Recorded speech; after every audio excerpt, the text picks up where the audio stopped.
अच्छा दोस्तों, फ़लसफ़े के 11वें लेक्चर के साथ हाज़िर हूँ। आपको याद होगा कि हम इम्प्रेसिस्ट फ़िलॉसफ़र्स पर बात कर रहे हैं। हमारा मौज़ू एपिस्टेमोलॉजी है, यानी हम नॉलेज की फ़िलॉसफ़िकल साख़्त के हवाले से बात कर रहे थे। ख़ुसूसन हम ये देखना चाह रहे थे कि आइडिया और मटीरियल के दरमियान क्या रिलेशन है, क्या रब्त है। एक बड़ी दिलचस्प बहस चल रही थी कि ये जो आइडिया है, ये आता कहाँ से है? यानी रेशनलिस्ट फ़िलॉसफ़र्स ने कहा था कि आइडिया जो है, वो ब्रेन का ही हिस्सा होता है। It's innate to brain. ये हमारे सोल में ही होता है। ये जब हम पैदा होते हैं तो हमारी रूह का हिस्सा होता है। लेकिन जो हमारे इम्प्रेसिस्ट फ़िलॉसफ़र्स थे, उन्होंने कहा कि नहीं साहब, ऐसा नहीं है, बल्कि ये एक्सपीरियंस से आता है। हमारा ज़हन जो होता है वो बिल्कुल ब्लैंक स्लेट की तरह होता है जब हम पैदा होते हैं तो, मगर जो हम ज़िंदगी में शामिल होते जाते हैं, जो हमारी कॉन्शसनेस डेवलप होती चली जाती है, आइडिया जो होता है वो एक्सपीरियंस की वजह से और हमारी परसेप्शन की वजह से रिफ्लेक्ट होता है और यूँ ये थॉट हमारे अंदर शामिल होता है। अच्छा, इस सिलसिले में हम लोगों ने जॉन लूक की बात की थी लास्ट टाइम, और जॉन लूक ने हमें आइडिया की जो थ्योरी दी थी, उसमें उन्होंने कई एक बातें बताई थी। मतलब उन्होंने बताया था कि आइडिया सिंपल भी होता है, जो बहुत ही पैसिव होता है। जो कुछ भी आपके कॉन्शसनेस में है, वो शामिल हो गया, दैट्स अ सिंपल आइडिया। फिर उन्होंने कहा कि नहीं साहब, आइडिया कुछ कॉम्प्लेक्स भी होता है। उसमें एक आइडिया ऑफ मोड होता है। आइडिया ऑफ मोड जो था, वो ये था कि उसकी कोई इंडिपेंडेंट हैसियत नहीं होती है। मतलब वो डिपेंडेंसी ऑफ या फिर हम ये कह सकते हैं कि किसी भी सब्सटेंस का इफ़ेक्ट होता है। वो वो जो जैसे कि नंबर का आइडिया, कि नंबर का आइडिया एक प्राइमरी आइडिया है, और उसके बाद आप जो उसको आगे बढ़ाते जाएँगे, वो आपस में मल्टीप्लाई ही करेगा, यानी वो खुद को रिपीट करता चला जाएगा। उसमें कोई चीज़ डिस्टिंग्विशिंग और इसके अलावा नहीं होगी। मगर फिर उन्होंने कहा कि साहब, कॉम्प्लेक्स आइडिया में एक और आइडिया होता है जिसको हम आइडिया ऑफ रिलेशन कहते हैं। अच्छा, आइडिया ऑफ रिलेशन जो है वो भी इसी हद तक सिंपल ही था कि उसमें आप सिर्फ़ कंपैरिज़न कर लेते हैं। मसलन अगर मैंने ताली बजाई या फिर आपने ट्रेन की आवाज़ सुनी, तो आप उससे कंपेयर कर सकते हैं, और कंपैरिज़न से आप समझ जाएँगे कि साहब ये आवाज़ में क्या फ़र्क है। मगर जब वो आए आइडिया ऑफ सब्सटेंस के ऊपर, यानी जो तीसरी टाइप थी कॉम्प्लेक्स आइडिया की, तो फिर मामला थोड़ा पेचीदा हो गया। क्योंकि वहाँ पर प्रॉब्लम आई इस बात की कि जब हम किसी सब्सटेंस को डिस्क्राइब करते हैं, उसकी प्राइमरी और सेकेंडरी क्वालिटी के लिहाज से। यानी प्राइमरी क्वालिटी तो वो है जो आइडिया का कॉन्स्टिट्यूशन है, लाइक आइडिया किससे मिलकर बना है। सॉरी, मटेरियल जो है वो किससे मिलकर बना है। मसलन मटेरियल के अंदर मटेरियल की क्या फॉर्म है, उसके बारे में आप आइडिया ले रहे हैं कि साहब वो मटेरियल जो है वो लिक्विड फॉर्म में है, वो सॉलिड फॉर्म में है, वो वाइट कलर का है, वो ब्लैक कलर का है, वो मोशन है, वो रेस्ट की फॉर्म में है, वो नंबर है, वो वुड है, व्हाटसोएवर, वो जो भी है, वो उसकी प्राइमरी क्वालिटी है। अच्छा, सेकेंडरी क्वालिटी क्या है? उन्होंने कहा कि साहब, सेकेंडरी क्वालिटी जो होती है वो सब्जेक्टिव होती है। ऑब्जेक्ट की जो सब्जेक्टिव क्वालिटी है, यानी कि मैं उसको कैसे देख रहा हूँ, it all depends on my I self, कि मैं उसको किस तरह से परसीव कर रहा हूँ। या फिर मैं it all depends on my senses, कि जो चीज़ आपके लिए खूबसूरत है, वो हो सकता है मेरे लिए खूबसूरत ना हो, या जो चीज़ आपके लिए ब्लैक हो, वो हो ज़रूरी नहीं कि मेरे लिए ब्लैक हो, मेरे लिए हो सकता है ब्राउन हो, क्योंकि मैं हो सकता है कलर ब्लाइंड हूँ। या मेरा उसको देखने का अंदाज़ मुख्तलिफ हो। तो सेकेंडरी क्वालिटी और प्राइमरी क्वालिटी की डिस्टिंक्शन को जॉन ल्यूक ने डेवलप किया, और उन्होंने कहा कि साहब, इस तरह से हम बात कर सकते हैं। अच्छा, मसला फँसा कहाँ पर? मसला फँसा उसके कॉन्स्टिट्यूशन के ऊपर। क्योंकि उन्होंने कहा कि साहब, आप प्राइमरी क्वालिटी और सेकेंडरी क्वालिटी के डिस्टिंक्शन से ये तो बता देंगे कि वो मटेरियल का आइडिया आपके ज़हन में कैसे आ रहा है। मगर हाउ डू यू नो कि वो सारी प्राइमरी क्वालिटीज़ और आपकी जो सेकेंडरी क्वालिटीज़ हैं, जिसको आप परसीव कर रहे हैं, उसके डिस्टिंक्शन से आप उसको डिफरेंशिएट कर लेंगे? लाइक क्या वजह है? सवाल ये पैदा हुआ कि गुलाब जो है, वो गुलाब ही है, चमेली नहीं है। और चमेली, यानी उसके अंदर क्या कॉन्स्टिट्यूशन है, जो उसको आपस में मिलाकर, जो उसकी अंदर की शेप को डेवलप करके एक मट एक एक यूनिक चीज़ बना देता है। अब उसकी एक्सप्लेनेशन उनके पास नहीं थी, क्योंकि वो आइडिया ऑफ सब्सटेंस की बात ये यहाँ आकर फँस गई थी एम्पिरिसिस्ट फिलॉसफर्स के पास। जॉन ल्यूक के पास भी ये बात फँसी, तो जॉन ल्यूक ने फिर एक नया आइडिया दिया। उन्होंने कहा कि साहब, असल में बात दरअसल ये है कि कोई भी जो मटेरियल होता है जिसके हम आइडिया की बात कर रहे हैं, वो असल में 3 बातों से मिलके बनता है। तो उन्होंने कहा कि साहब, एक चीज़ होती है मटीरियल, एक चीज़ होती है इममटीरियल, और एक चीज़ होती है गॉड मटीरियल, हैं? गॉड मटीरियल को मिलाया। तो मटीरियल तो वो है जो उसकी एक्सटेंशन है, जो उसकी सॉलिडिटी है, जो उसकी लिक्विडिटी है, जो उसकी कंस्टिट्यूट फॉर्म है। इममटीरियल वो है जो आप उसको परसीव कर रहे हैं, यानी वही वाली बात कि वो स्पिरिचुअल है, वो आपका माइंड है जो उसको ले रहा है, सेकेंडरी क्वालिटी वाली बात।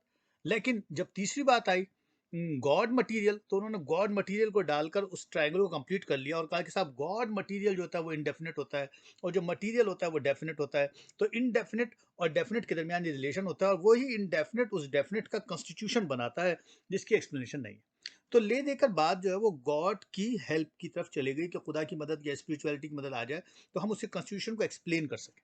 तो यहाँ पर आकर जॉन ल्यूक जो है वो आकर रुक गए। मगर अब यहाँ पर एक बहुत बड़ा एक खासा कॉन्फ्लिक्ट डेवलप हो गया क्योंकि यहाँ पर कई एक अहम सवाल डेवलप हुए जो उनके बाद के फिलोसफर जो जॉर्ज ब्रकले आए उनके लिए ज़रा प्रॉब्लमेटिक थे। उन्होंने यहाँ पर कई एक सवाल उठा दिए। उन्होंने कहा कि नहीं साहब यहाँ गड़बड़ हो रही है सारी।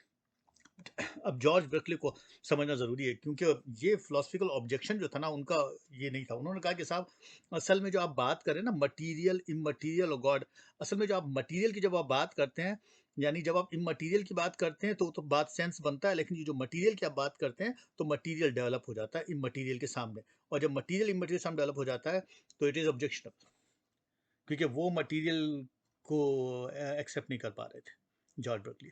क्यों नहीं एक्सेप्ट कर पा रहे थे? मेरा ख्याल इस बात को समझने के लिए हमें थोड़ा सा जॉर्ज बर्कली के बैकग्राउंड को समझना पड़ेगा कि आखिर जॉर्ज बर्कली का, क्योंकि जाहिर बात है कि जब कभी भी कोई फिलॉसफी जो है किसी एक मखसूस डायरेक्शन से दूसरी डायरेक्शन में जाती है तो हमें ये सोचना ही चाहिए कि जो फिलोसफर इस पर बात कर रहा है उसकी अपना मेंटल एट्रीब्यूट किधर है, उसकी अपनी प्राइमरी और सेकेंडरी डिस्टिंक्शन क्या है, उसकी अपनी क्वालिटीज़ क्या है, उसका अपना थिंकिंग प्रोसेस क्या है, क्या वजह है कि वो मखसूस टॉपिक जो है एक दूसरी डायरेक्शन में जा रहा है। थोड़ा सा देख लेते हैं हम इसीलिए जॉर्ज ब्रैकली को, क्योंकि जॉर्ज ब्रैकली को का बैकग्राउंड जो है वो बड़ा इंपॉर्टेंट है। ये पैदा हुए थे 1685 में। आयरलैंड का एक काउंटी था क्लेकनी के नाम से, वहाँ पर पैदा हुए थे। अच्छा, ये ना सिर्फ फिलोसफर थे, ये ना सिर्फ साइंटिस्ट थे, बल्कि ये क्रिश्चियन चर्च में बिशप भी थे। यानी इनका बड़ा बैकग्राउंड था मजहबी।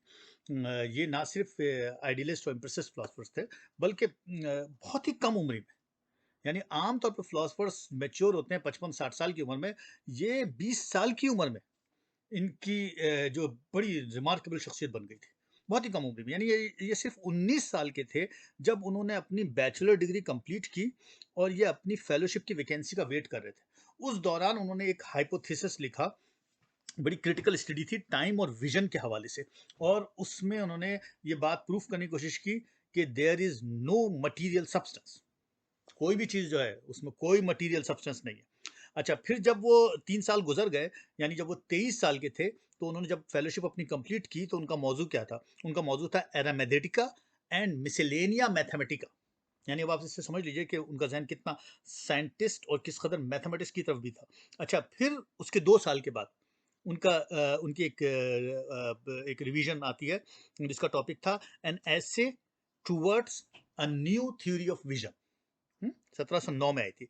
जरा टॉपिक पे गौर कीजिएगा, एन ऐसे towards a new theory of vision, यानी विजन के हवाले से उन्होंने बात की। जो क्या क्या न्यू न्यू थ्योरी थी उनकी विजन की, उन्होंने साइट के हवाले से, यानी जो देखने का अमल है, जो विजन का अमल है, उसके तमाम प्रॉब्लम्स को, उसकी जो पोजीशन होती है, उसका जो मैग्नीट्यूड होता है, उसका जो वर्चुअल डिस्टेंस होता है, उसको उन्होंने एग्जामिन किया डीपली और कंक्लूड किया। क्या कंक्लूड किया, एक लाइन के अंदर बताता हूं, द प्रॉपर और real object of sight are not without the mind. जो कुछ भी ऑब्जेक्ट्स हैं साइट के लिए, जो कुछ भी नजर आता है, वो विदाउट द माइंड नहीं एग्जिस्ट करता है। ये उनकी फेलोशिप का मटेरियल था। यानी उनका कहने का मतलब ये था कि रियलिटी सरासर टेंजिबल ऑब्जेक्ट्स होते हैं। अच्छा, अब उसके 1 साल के बाद, यानी 1711 की बात होगी या 10 की बात होगी, उनकी एक और किताब आई, treatise concerning the principle of human knowledge. इसका पार्ट 1 था, ये पब्लिश हुआ। उसमें उन्होंने वो तमाम ऑब्जेक्ट्स, उसमें वो टेंजिबल ऑब्जेक्ट्स भी जिसके बारे में उन्होंने कहा था कि विदाउट द माइंड उनकी कोई शक्ल नहीं होती, उसको भी शामिल किया। और उन्होंने बताया कि जो भी मटेरियल सब्सटेंस है, जो भी मटेरियल लॉज हैं, जो भी एब्स्ट्रैक्ट जर्नल आइडियाज हैं, वो सब गलत है। उन सबको उन्होंने रिजेक्ट कर दिया। आप देखिए, उन्होंने मटेरियल ऑब्जेक्ट्स को, मटेरियल सब्सटेंस को, मटेरियल लॉस को, खवानीन को भी जो मादे से मुताल्लिक उसको भी रिजेक्ट कर दिया। उन्होंने असल में जो भी एपिस्टेमोलॉजी थी, यानी जो नॉलेज के बारे में जो फिलॉसफी थी, जो थ्योरीज़ थी, उसको उन्होंने थियोलॉजी से यानी मज़हब से मिलाने की कोशिश की। इसके ठीक 3 साल के बाद ही, यानी 1713 में, यानी उनकी उम्र होगी 28 साल या 28 साल होगी। उस उम्र में ही उनकी एक किताब आई थी, लिटरेरी अंदाज में लिखी थी उन्होंने। उसका नाम था three dialogue between Hylas and पेलोनस। ये किताब आई और उसके लगभग आसपास ही उनकी एक और किताब आई, पैसिव ओबीडियंस। तो 24-25 साल के ही थे और एक बड़ी रिमार्केबल उनकी शख्सियत बन गई थी फिलॉसफी की दुनिया में। मानिए एक it's kind of like a man of mark वो बन चुके थे जस्ट 24-25 ईयर्स के अंदर भी। और अ, उसके लगभग कुछ सालों के बाद भी, मतलब यही नहीं, बात यहाँ रुकी नहीं, मतलब लगभग कोई 10 एक साल के बाद 1721 में 7-8 साल के बाद उन्होंने डिमोटो के नाम से एक एनालिसिस प्रेजेंट किया था। उसमें उन्होंने न्यूटन को चैलेंज किया था। न्यूटन के जो लॉज थे स्पेस के हवाले से, टाइम के हवाले से, मोशन के हवाले से, उस सारे कॉन्सेप्ट को रिजेक्ट किया था।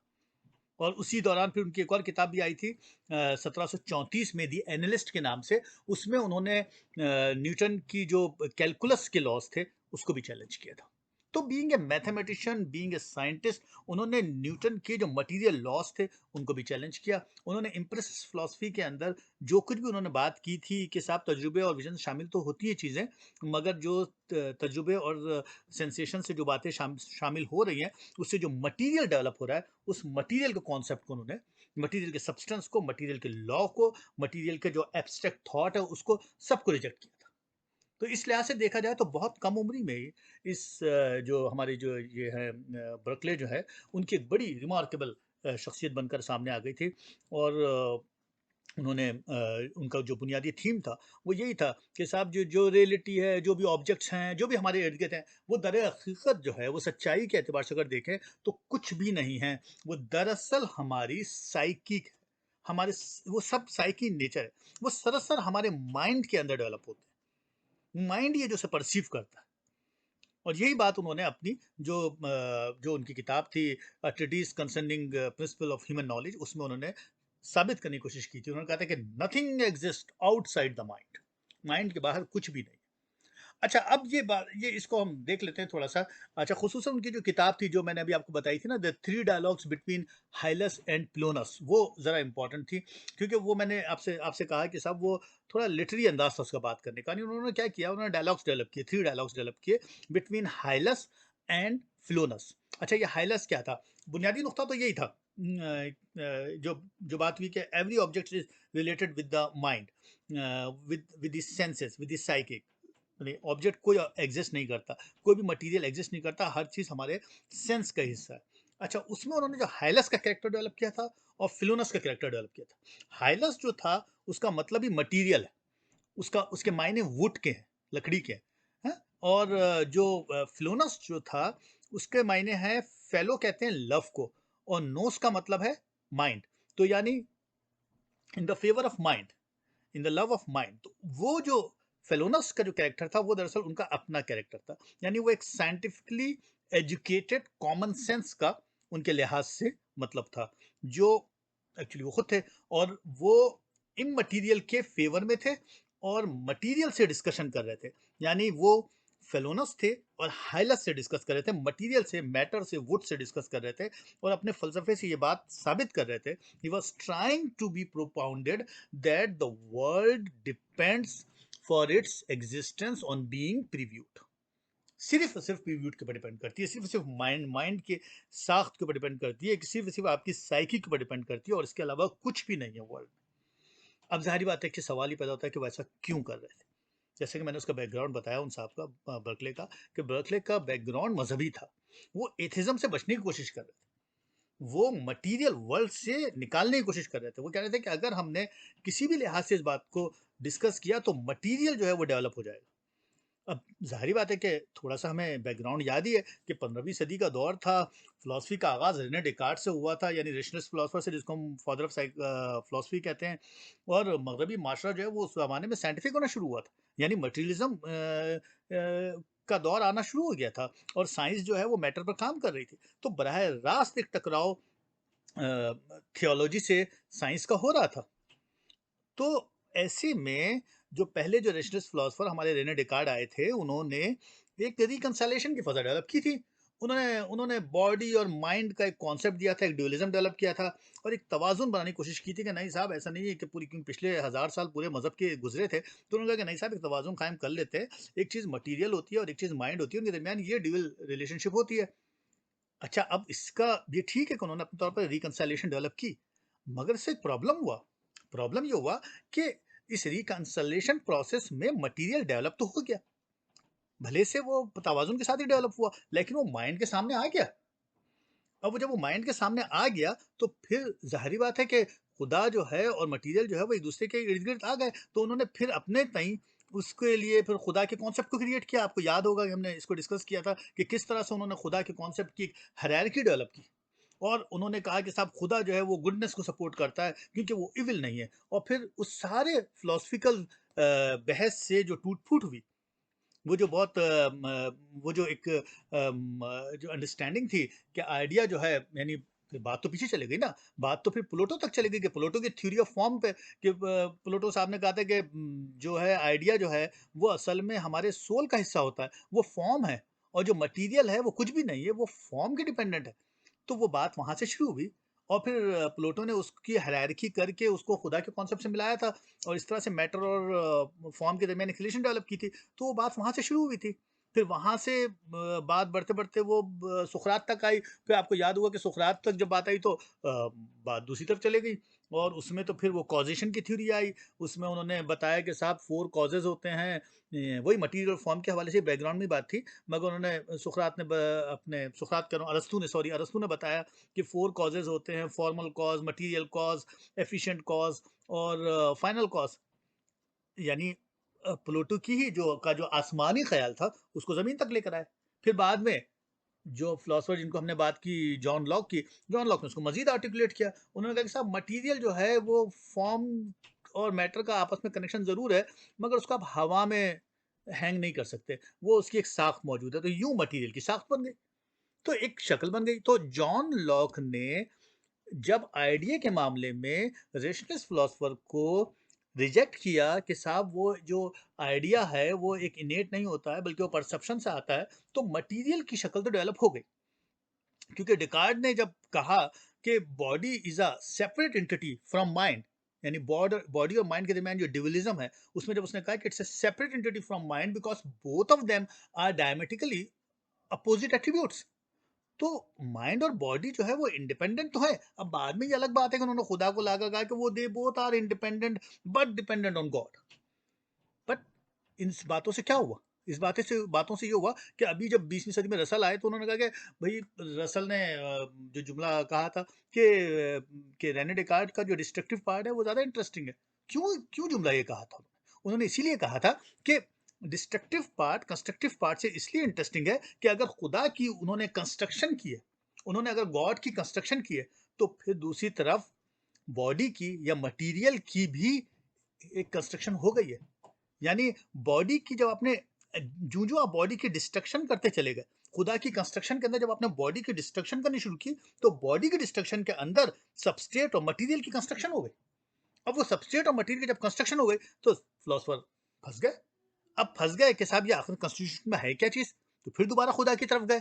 तो यहाँ पर आकर रुक गई बात। मगर सवाल ये पैदा होता है कि जब आप उसी कॉन्स्टिट्यूशंस के अंदर गए हैं, जब आपने सोचा कि उसकी मेकिंग के अंदर है क्या चीज़, तो फिर आप कुछ भी कहें, मटीरियल तो डेवलप हो गया। अब आप उसको चाहे किस तरह से एक्सप्लेन करें, जैसे कि जॉन लुक ने कहा कि साहब मटीरियल, इममटीरियल और गॉड वो हैं जो कॉन्स्टिट्यूशन बनाते हैं। यूँ आप गुलाब और चमेली को सिर्फ डिफरेंशिएट कर सकते हैं।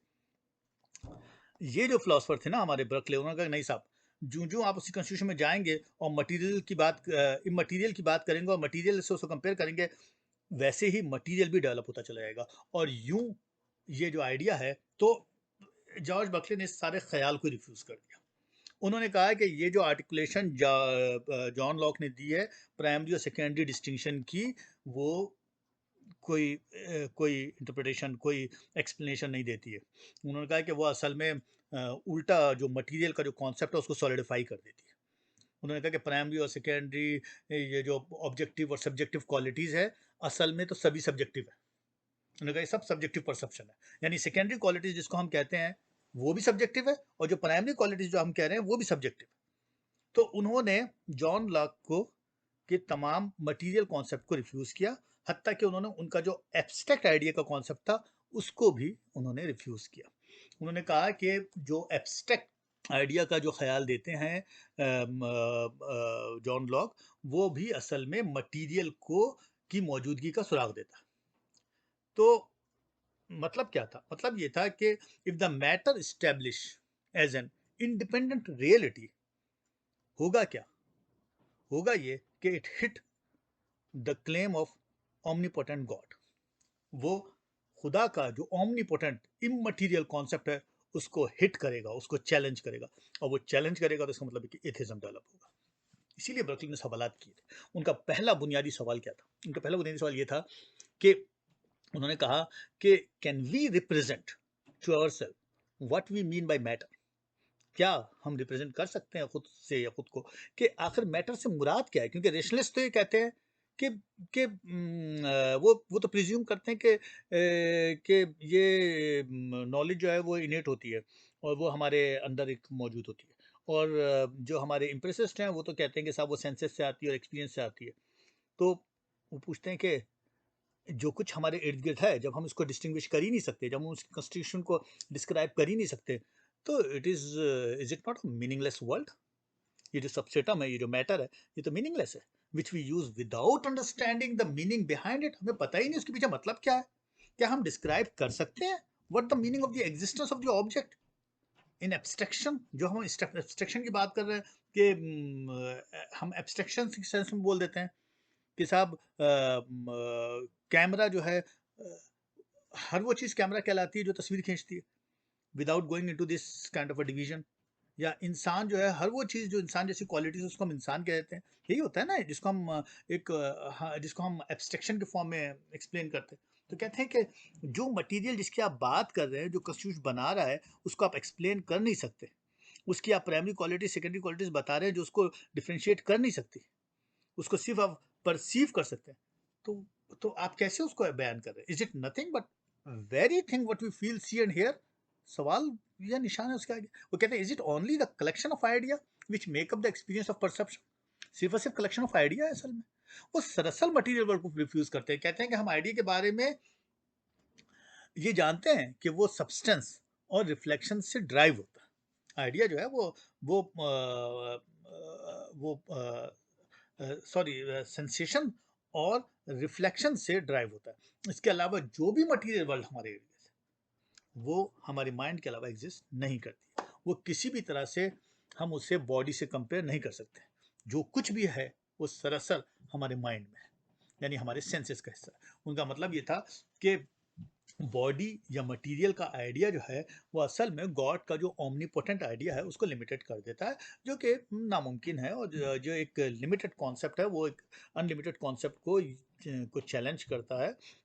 हम यूनिवर्स को वैसे भी एक्सप्लेन कर सकते हैं।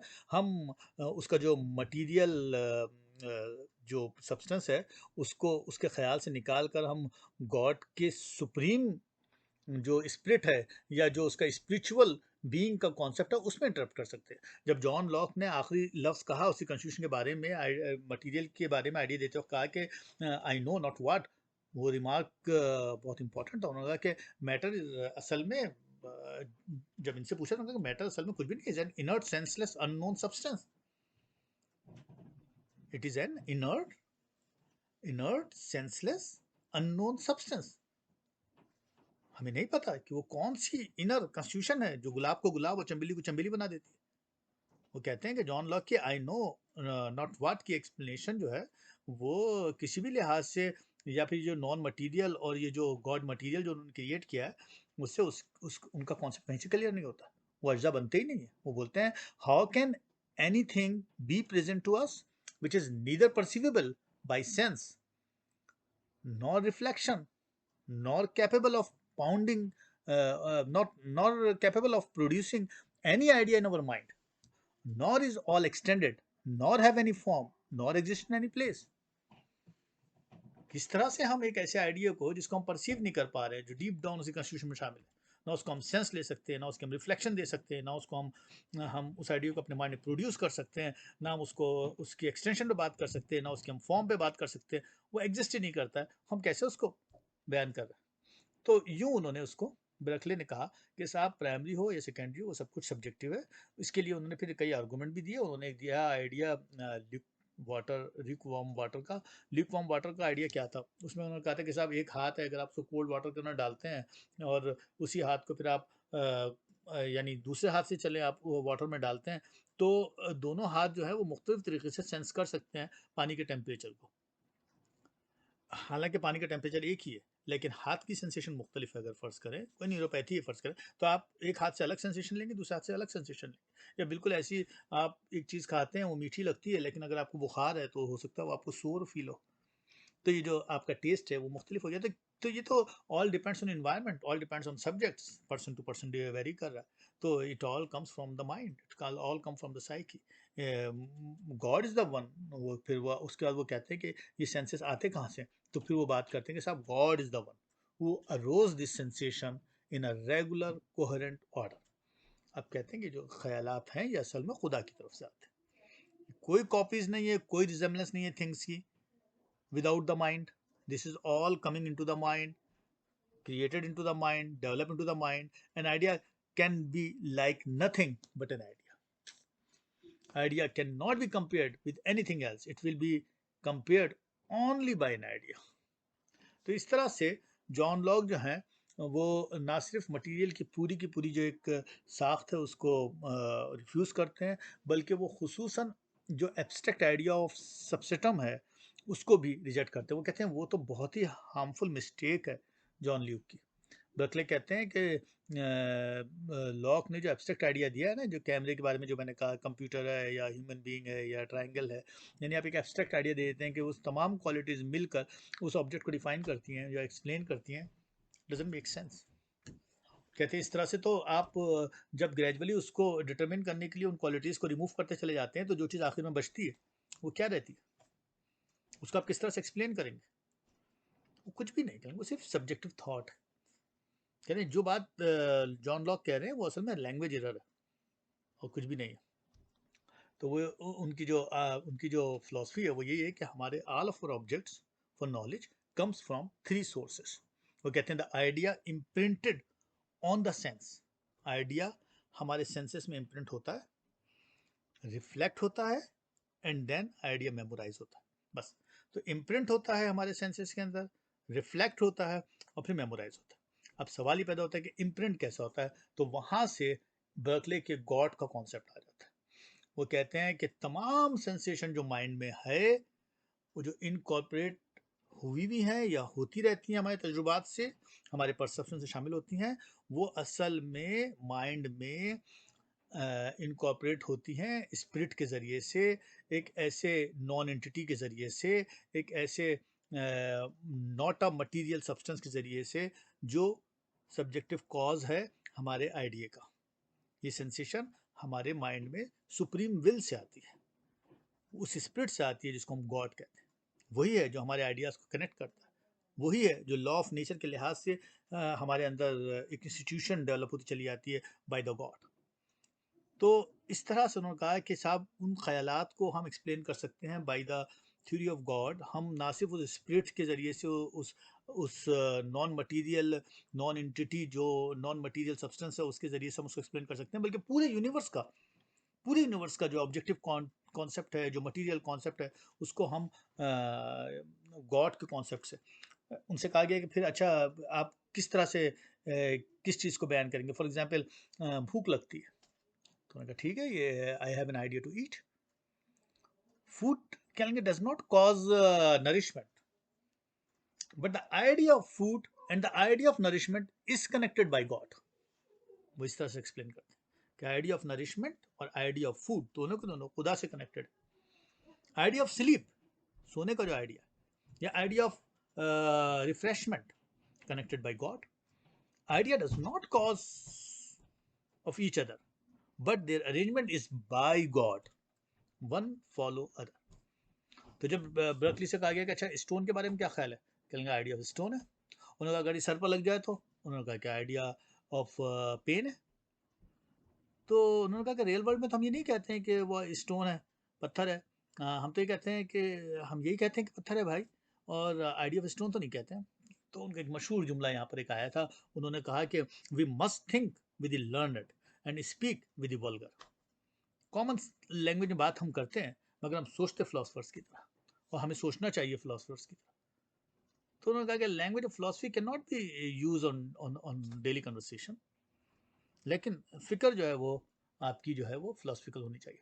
तो यूं बर्कली की जो ओंटोलॉजी है वो बेसिकली ये है कि there is a God who is the institutor of all connections and relationship than idea and spirit. Things perceived by senses are not generated from within by mind itself but imprinted by spirit or God. खुदा है जो mind के अंदर तस्वुरात पैदा करता है, खुदा है जो उसको सेंस देता है, खुदा है जिसने सारा मटेरियल बनाया हुआ है। मैं उनसे पूछा फिर आप क्या समझते हैं कि जो मटेरियल है बाहर उसकी कोई शक्ल नहीं है, क्या वो सब आपके सेंसेस का हिस्सा है? कहेंगे नहीं, वो फिजिकल ऑब्जेक्ट्स हैं। फॉर एग्जाम्पल मैं कमरे में आता हूँ, यहाँ पर चीज़ें रखी हुई हैं, वो फिजिकल ऑब्जेक्ट्स मौजूद हैं, मगर वो जब तक वहाँ मौजूद है, जब तक मेरा माइंड वहाँ मौजूद है। जब मैं वो कमरा छोड़ देता हूँ, वहाँ कोई और मौजूद है, तो वो उसके माइंड का हिस्सा है, मेरे माइंड का हिस्सा नहीं है, इट्स गॉन। तो उन्होंने कहा कि ये जो चीज़ें हैं ये सब के सब हमारी साइकी का हिस्सा है, हमारे हमारे माइंड का हिस्सा है, हमारी परसेप्शन का हिस्सा है। फिजिकल ऑब्जेक्ट हैं ज़रूर, मगर उनकी जो एग्जिस्टेंस है वो साइक है हमारी, वो हमारी माइंड में है, वो हमारा वो तमाम तरह आइडियाज़ वो हमारे माइंड में। तो यूँ उन्होंने एक्सप्लेन किया था। और ये थी जॉर्ज बर्कले की फ़िलासफ़ी। और अब हम मेरा ख़्याल है कि अगले बार आकर डेविड ह्यूम की बात कर लेंगे। डेविड ह्यूम से आपको वो जुमला याद आ गया होगा जो उन्होंने कहा था कि reason is ought only to be the slave of passion. यानी कि रीज़न जो है वो